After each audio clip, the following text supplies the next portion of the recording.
The Legend of Cooter Brown and the Bank of Cooterville by Willie J. Brown III.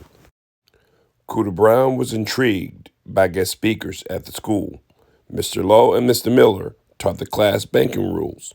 They spoke about things Cooter did not understand, paying taxes, earning interest, then supply and demand. Miss Reagan and her staff passed out candy and stickers, peppermint bubblegums, and king-size Snickers. They gave out ledgers and checkbooks and a banking newspaper.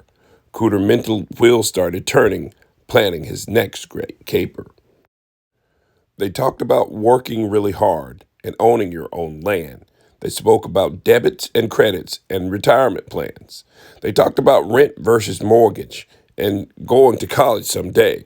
They talked about minimum wages and residual pay. Each topic they spoke about, Cooter Brown took notes, causing Cooter's greatest interest was to purchase a new boat. After the amazing banking lesson, Cooter changed his future career from the country's best farmer to businessman of the year. To get his business started, he planned a capital campaign.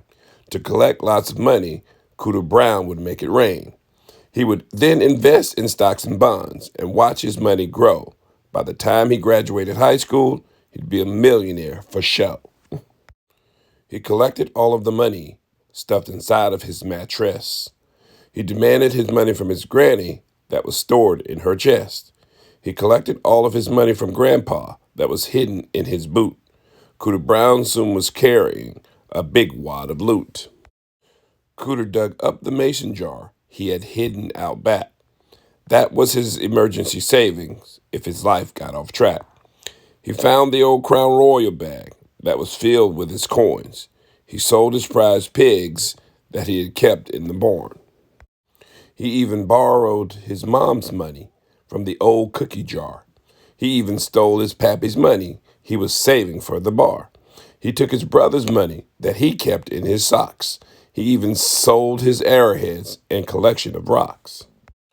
They unknowingly became investors and part owners of stock. Cooter went to the racetrack to bet on a horse named Young Jock. Just before the race began, Cooter dipped Young Jock's tail in honey. He then waited next to the banker's window to collect his future monies.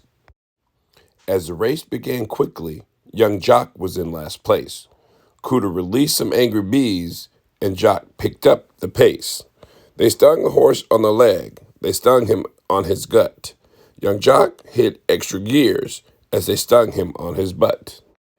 Young Jock took off like a rocket, headed straight for outer space. He blew past the other horses, and he easily won the race. Cooter quadrupled his money and paid everyone back. Every weekend they reinvested on the horses at the track. Cooter bought himself a new boat and a plantation owner's home. He converted it to the Bank of Cooterville, giving out credit and home loans. He loaned money to his neighbors and collected tons of interest. Cooter Brown became very rich, his banking business a success. Although he was a millionaire, he chose to live a simple life. Coon hunting with his friends, drinking sweet tea chilled with ice.